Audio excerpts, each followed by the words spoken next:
The sound of rain can be soothing, but if this city could talk, it would tell you rain is one of its biggest nightmares. The city's beauty. You can't go one direction or another without running into a local creek and stream. There are a few flaws you can see, but some of its worst lie below the surface. Maintaining this infrastructure is important because you don't always see it. I mean, it's under our feet. The city installed stormwater infrastructure in the 1940s to control the flow of rainwater, leading it into our streams and creeks. The infrastructure that's here now is infrastructure that was put in quite some time ago, and infrastructure starts to fail. There's probably water leaking through the holes. Without proper maintenance, these pipes are comparable to a 70-year-old with poor diet and little exercise. All material has a lifespan. And this less than healthy stormwater infrastructure is the support underneath all of our houses, roads, and buildings. We don't have any parts of town that are immune from stormwater problems. The city created a stormwater utility to upkeep the pipes, but that didn't happen until 1992. Unfortunately, the city doesn't have any control over how much it's going to rain. But it does have control over funding.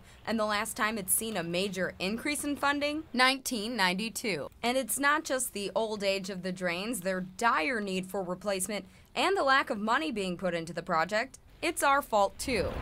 Litter, pollution, and leaves accumulate. But these get matted down, this one clogs.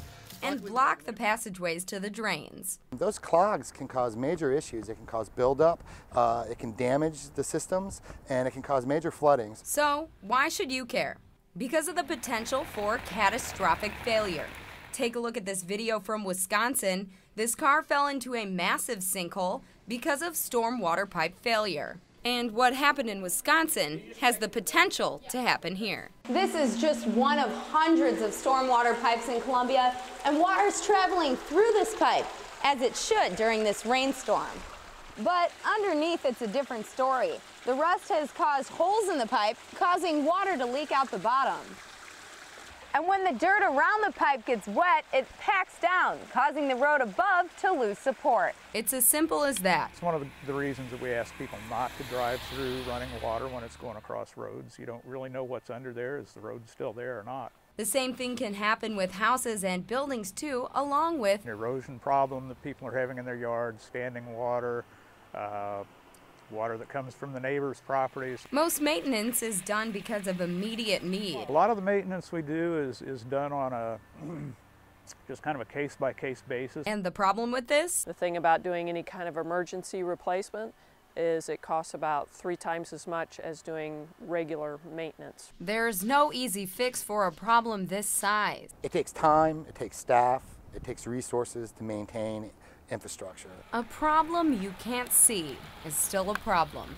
Marissa Hollywood, KOMU 8 News, Columbia.